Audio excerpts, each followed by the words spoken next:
Hello mga kabibig, welcome back sa aking bagong YouTube channel. Ito ang pinakamaingay na YouTuber sa balat ng YouTube. Hoy, kumusta mga Bisaya? Okay lang ba kayo dyan sa iba't ibang sulok ng mundo, lalo na itong mga OFW? Uy, hapit na ang Chinese New Year. Nako, bawal sa'yo kasi pro-China ka. Anti-China ka. So ito ang ating pag-usap-usapan ngayon ba?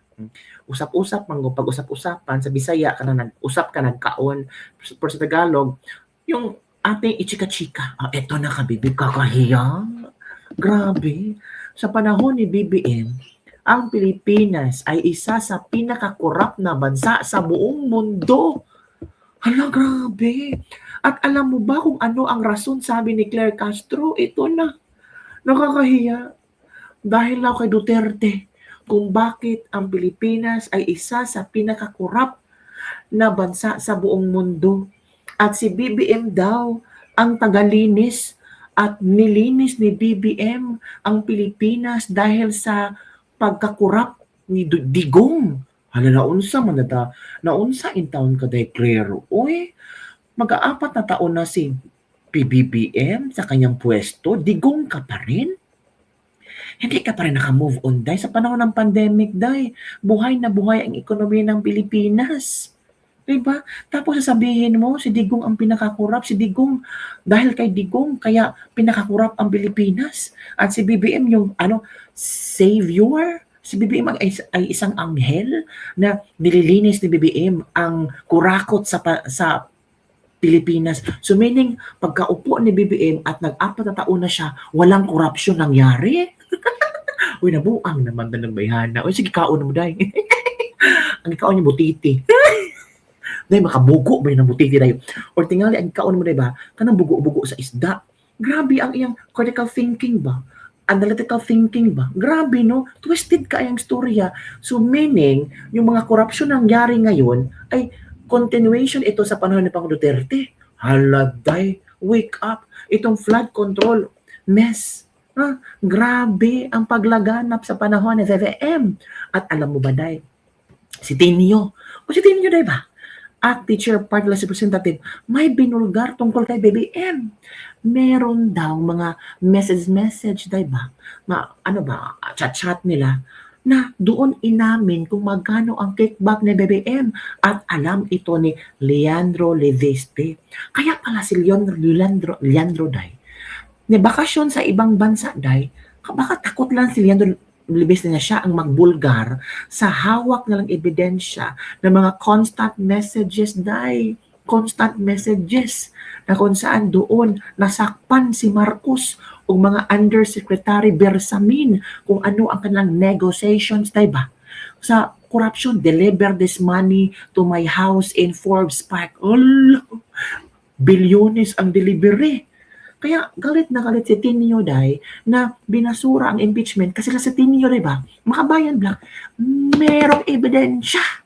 Ay, naku day, pero ngayon, sabi ni Claire Castro, sabi ni BBM, kasi si Claire Castro ang kanyang spokesperson, so kung ano ang sabihin ni BBM, ay sasabihin ni Claire Castro. Si BBM, tagalinis sa korupsyon ni Duterte. Daw ka nabuang day. Grabe na no? Grabe ang imong kuan ba? Ang imong pagka. Ay, sobraan ka kuan ba? Sobraan ka, anong tawag? Playing safe. Para sabihin talaga na santo yung niya, yung master niya, kay Duterte lahat ng bunto ng galit. Pero Duterte kasalanan ni Duterte, oy, mga ganun kabibig.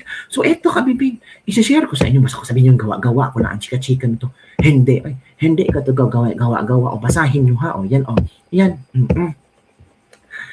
Ang hindi corrupt na country, number 1, Denmark, wow, 89 ang score ha. Finland, pangalawa, Singapore, pangatlo ha. 2025 Corruption Perceptions Index. So yung pinakababa, yung pinakababa, yun ang mga pinakakorap. Yan ha.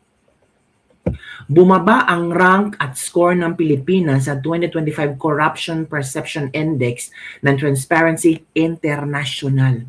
Ginagamit ang scale na 100 very clean. Ang Denmark 89. So kung 100 very clean, walang corruption. Sa Denmark, may corruption pero konti lang. Hanggang 0 or highly corrupt. highly corrupt yung pinakababa at zero. Nangangahulugan itong mas mababa ang ranggo kung mas mataas ang antas ng korupsyon. Pang 120 ang Pilipinas sa listahan ng 182 na bansa. Hala ka.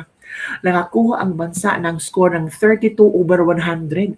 Hala, wala jud gid 50 no, 32 jud do. Isang puntos na mababa kaysa noong nakaraang taon. So bumaba tayo kabibig. Nabanggit sa report ang kontrobersya sa pagnanakaw sa public funds para sa flood control project sa Pilipinas ang rason kung bakit bumaba. The Philippines still did a great job. Despite, baka naguluhan kayo, huwag kayong magkalugulo ha. Ang perfect score nga walay corruption is 100. Ang score sa Denmark 89. So it means may konting corruption pero almost perfect na yung 89 ha. Ang Pilipinas 32, ang pinaka lowest at 0 mo na pinaka-corrupt. Ang Pilipinas 32 ang score over 100. So meaning corrupt talaga ang Ang rason kung bakit corrupt dahil sa mga flood control project anomalies. Pero alam nyo ba kung ano ang sagot ni Claire Castro? Nako, grabe ang sagot ni Madam Claire Castro. Grabe. Duterte na naman ang may kasalanan. Naunsa naman ni Claire. Puro lang Duterte ang mga nasa isip ba. Feel ko talaga, no? Itong si Claire Castro, ang iyang pamahaw Duterte. Ang pananghalian niya Duterte. Pati snacks Duterte. Dinner Duterte. Midnight snack Duterte pa rin. Mag-LBM ka lang. Duterte pa rin ang rason kung bakit nag-LBM ka. Kalerte, ito naman Claire Castro. Ano nangyari sa Dayoy? So, ang Pilipinas nasa rank 120. Hala, my God. Ilan ba ang countries? Pila ba? Ilan? From 182 countries, rank number 20 ang Pinas sa pinaka-corrupt. Ito ang sagot ni Madam Claire Castro. May sagot si Madam Claire kaso tungkol dyan. Of course, lahat naman talaga may sagot si Madam Claire Castro. Ito na. Nasaan ba? Ito na. Expected po yan dahil binuksan po ng Pangulo ang issue tungkol sa korupsyon. Hello? So, kung binuksan ng Pangulo ang korupsyon, magkakaroon ng pag-iimbestiga at ito po ang ninais ng Pangulo, maimbestigahan. So, nagkaroon ng imbestiga, na-open ang mga natatago noon. Wala. Na-open daw ang mga nakatago noon. Hala. So, meaning, yung previous administration, sa mga ICI, sa mga Senate Blue Ribbon Committee, ang pinag-uusapan, yung pagkaupo ni Marcos hanggang ngayon. Wala, hindi naman pinag-usapan yung previous administration like Claire. Si Claire Castro ba? Nasa gobyerno no, pero hindi alam ang mga pinagsasabi. Hindi updated sa kung ano ang investigasyon sa ICI at sa Senate Blue Ribbon Committee. Hala. Kaya nililinis po ng Pangulo ang nangyari noong nakaraan. Hala? Lahat ng dumi noong nakaraan, nililinis ngayon. So expected po talaga na mabubunyag ang korupsyon na naganap noong nakaraan. At sa paglilinis pong ito, makikita po nila ang pagbabago para mas makita nila na pinipigilan at tinatanggal na ang korupsyon sa pamahalaan. Natanggal na ba? Bakit si BBM? Parang isa sa mga iimbestigahan. Nako, Claire, parang tulog pa to si Claire, no? Ano kayang klaseng panaginip meron siya ngayon? Sinabi niyong nakaraan on whose tenure, kanino pong president? Sa lahat na nakaraan. Wala pong particular. Kung meron po kayo naiisip na particular, malamang ay pareho po tayo na naiisip. Hala. Nagkaroon ng imbestiga? Hala ka. Grabe ha. Walang matino may niwala dyan kung meron man miyembro ng bangag-bangag movement. Sira naman ang araw, lumabas na naman siya. Ito yung babae hindi pa nakatira ng coke, pero mapagsalita mas malakas pa yung tama. Puro nakaraan anti-Claire, paano ngayon sa naganap harap-harapan? Hindi si BBM ang nagbulgar ng korupsyon sa flood control. Mismong ang baha ang nagbulgar na merong korupsyon. Dahil kung walang baha, walang nagbulgar. Walang nangyari sa investigasyon. Walang nakulong. Totoo nga Di pa proud nga si BBM na meron tayong 3,500 flood control project. Yan ba sa kasasona niya? Then few days, binaha. Doon. Ang Mother Nature na ang nagsupalpal kay BBM. Kanino ba yung project ang 3,500 nagkudol? Baka BBM project yun kasi proud na proud siya. Tapos nasira. Or mga ghost projects, di ba? Pambihira. Bakit nung nakaraan pa ang nililinis ng corruption? Wala na yon. Dapat ngayon kasalukuyan. Oh, di ba? Kasi gusto nila na isisi sa nakaraan. Ito yung mga tao ba na walang nagawa sa kanilang administrasyon, puro sisi sa nakaraan. Bakit, Day? Wala ba kayong project? Yung project nyo, ghost projects? Di ba mga kabibig? O, eto ha. Para talaga, tama na. Ito, Claire. Ito ha. Oh, itong, nasan ba yun? Ito. Gayunpaman, Pakinggan mo ito si Tinio Day, Claire ha. gayunpaman, nais po nating idiin na sapat-sapat ang allegation of facts sa complaint para sa sufficiency in substance.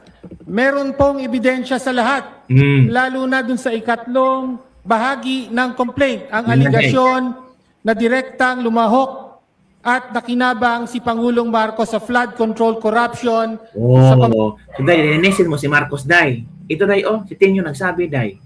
Pamagitan ng pag-utos ng insertion sa BICAM at pagtanggap ng kickback o commitment mula rito. Kickback, Day, ha.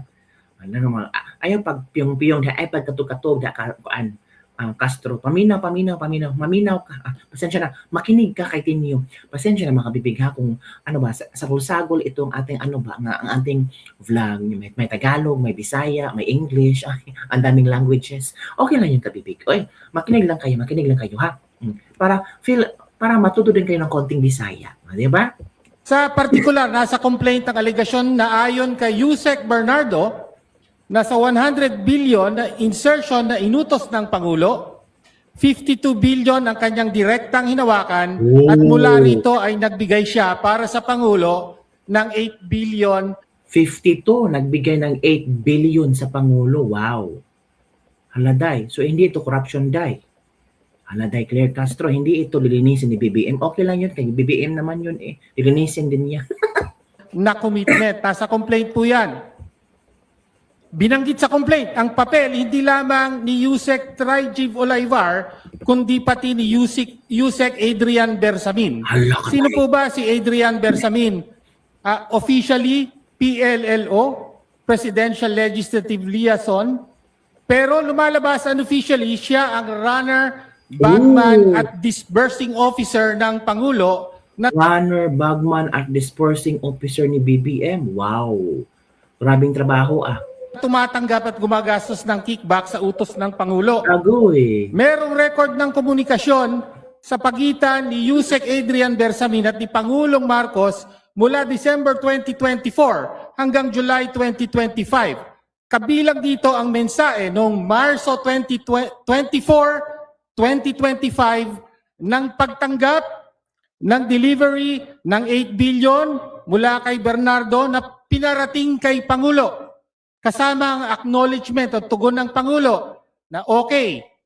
Sabi po sa mensahe, complete na po ang 7.122 delivery sa akin. Tapusin ko po ang computation today. Kalakip nito rin ang detalyadong computation ng mga pinaggastusan ng 8 billion na kickback. Kasama po rito, pangunahin ang gastos para sa mga kandidatong sinuportahan ng Pangulo noong nakaraang eleksyon. Kasama rin ang gastos sa mga TV ad para sa eleksyon. Pambayad ng 6 million pesos para sa dayuhang pollster na si Perun na ginagamit na election consultant ng Malacanang at 68 million pesos bilang talent fee para sa isang performer na ginamit ng administrasyon sa kampanya. Nagpatuloy ang komunikasyon na ito hanggang July 2025. On July 10, pinaabot ni Yusek Bersamin na may delivery siya ng 2 billion pesos para sa Pangulo sa Nara Residence sa Forbes Park at sa sagot ng Pangulo. Sasabihan ko si June Baris. This is July 10.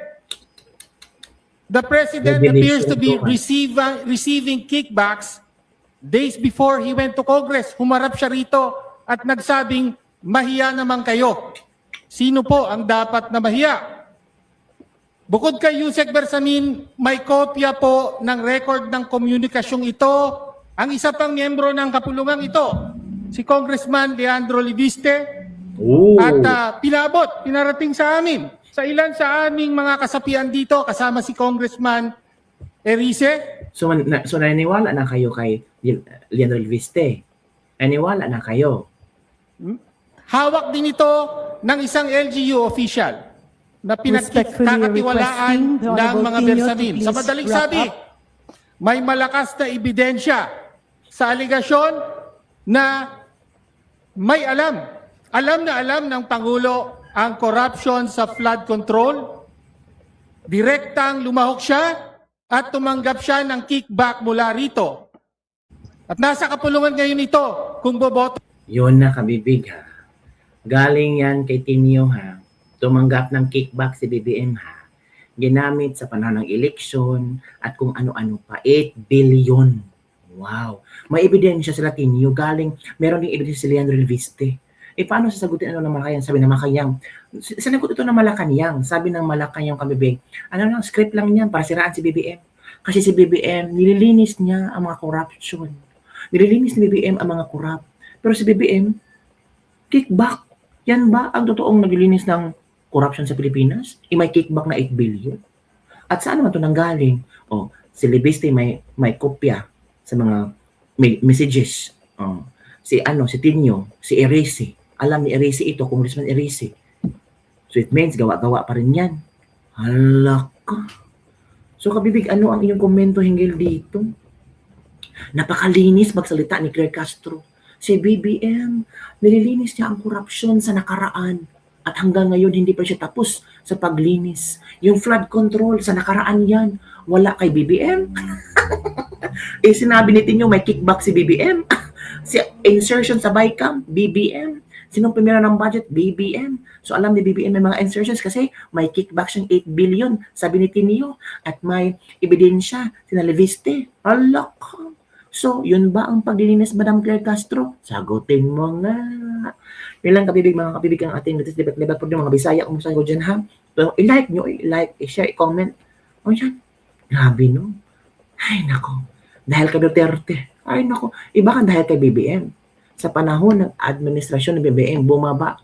Bumaba, it means mas lalong corrupt ang Pilipinas. Bakit?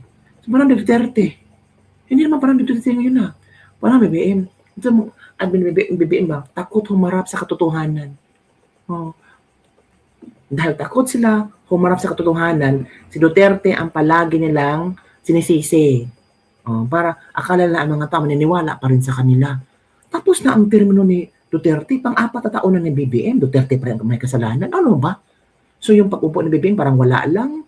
Parang lang, hi? Yun ba? Parang lang, upo lang ako dito, basta maglilinis ako, yun lang. Ay naku, ano ba naman yan? Yun lang kabig, kung sana naglilinis siya ba, hindi sana ito mabubulga yung flood control project, hindi sana lumabas si Zaldico, hindi sana lumabas yung ex-general, hindi sana ito sinabi ni Tinio, hindi sana walang Cabral files, di ba? Ay naku, yun lang kabibig, nakaka-alert kayo, Madam Claire, kayo ang dapat mahiya, di ba? Yun lang kami, bye everyone, see you next time. At mabisaya, kumusta mo i-like and message nyo. Like, comment nyo na. Bye!